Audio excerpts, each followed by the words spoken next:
December 1900. A supply ship battles the violent, icy waves of the North Atlantic, heading towards the remote Flannan Islands. Their mission? To check on the lighthouse. For days, captains passing the island reported something terrifying. The massive light, which guides ships away from deadly rocks, was completely dark. When the rescue team finally stepped onto the desolate island, a chilling silence greeted them. The main door was locked.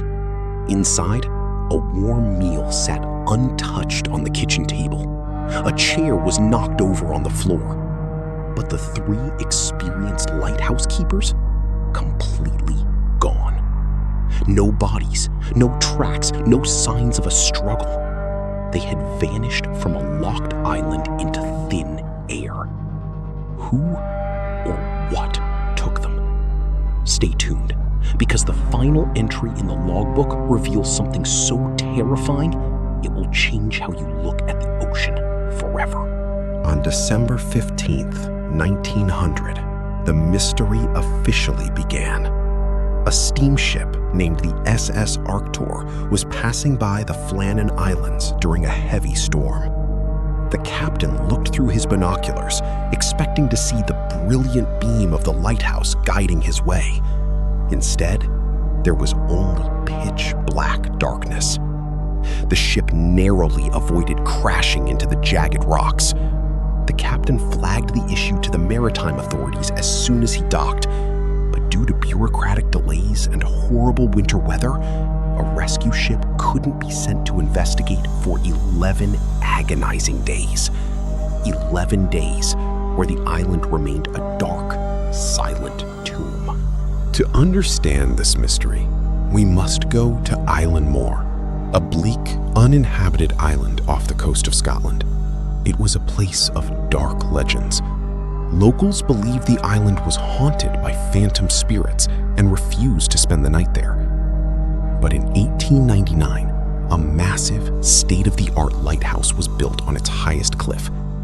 3 men were stationed there to keep the light burning: Thomas Marshall, James Ducat, and Donald MacArthur. These weren't amateurs. They were tough, seasoned men who knew how to survive the brutal Atlantic storms. They were supposed to be completely safe inside their thick stone fortress. They were wrong. On December 26th, the relief ship Hesperus finally docked at the island. The captain blew the ship's horn, expecting the keepers to run down to the docks with supplies.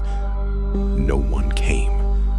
Joseph Moore, a relief keeper, stepped onto the island alone, his heart pounding with dread. He walked up the steep stone steps and unlocked the lighthouse door. Inside, the air was cold and still. The kitchen clock had stopped. On the table, breakfast was laid out, plates of food frozen in time.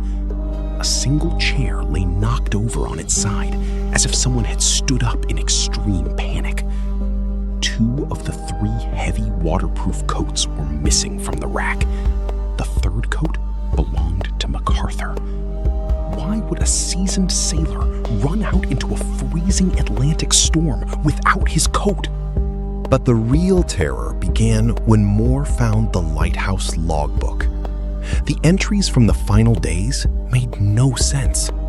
On December 12th, Thomas Marshall wrote, "Severe gale, winds such as I have never seen in 20 years. He then added something chilling about James Ducat, a tough, stoic man. Ducat is quiet. And about Donald MacArthur, a veteran sailor known for his fierce bravery.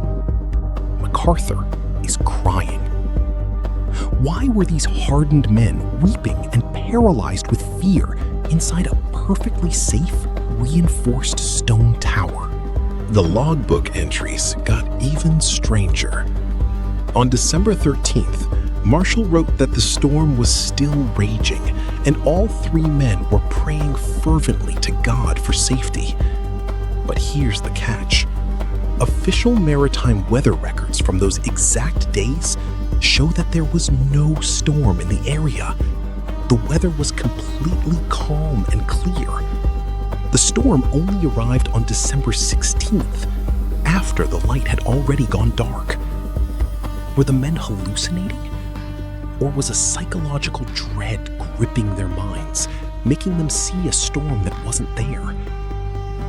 The final entry on December 15th read simply, "Storm ended. Sea calm. God is over all."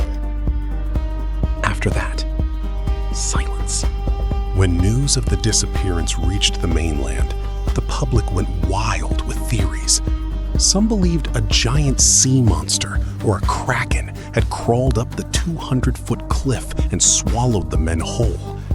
Others whispered about spy operations, suggesting the men were kidnapped by foreign warships. The official government investigation concluded that a freak rogue wave must have washed 2 of the men away from the western platform, and the 3rd man ran out without his coat to save them, only to be dragged into the abyss himself. But experts argue the platform was over 200 feet above sea level. Can a wave really climb that high and leave the lighthouse completely undamaged? More than a century has passed, and the Flannan Isles lighthouse is now fully automated. No human is required to live on that lonely, cursed rock anymore. But sailors who pass by Eilean Mòr at night still swear they can hear 3 distinct voices crying out over the roaring wind. Were the keepers victims of nature's fury? Or did they uncover a dark secret on that island that history tried to erase? What is your theory? Leave a comment below, smash that like button, and subscribe to The Dark Mystery to uncover the truths hidden in the dark.